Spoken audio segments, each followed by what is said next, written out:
这是一场极其下饭的治疗手术。只见院长拿起30米长的电钻，就对着精神病人的小脑用力的钻去。尽管患者被折磨得浑身发抖，依然阻挡不了手术的进行。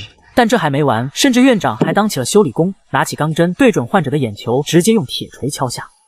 护士看到这一幕，直接把昨天吃的酸黄瓜给吐了出来。因为在当时，对于精神病的治疗，这种折磨手段很是盛行，只要接受过治疗的人都会被整成老年痴呆。但家属看到患者不发病了，则认为医生的治疗效果有了起色。可就是这样惨不忍睹的治疗手术，别人纷纷都不敢直视，只有新来实习的护士太花带头鼓起了掌声，因为他想要得到院长的青睐，正式进入这家精神病院工作。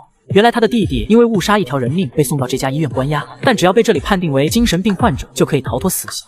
很快，菜花得到院长的信赖之后，他唯一要处理的就是弟弟杀人时唯一的目击者。于是他利用自己的美貌将目击者带到酒庄，然后在他的水里加入大量的安眠药。男人见菜花单纯可爱，想也没想的就全部喝下。殊不知越美丽的东西越危险，他已经中了菜花的圈套。God bless you, Father.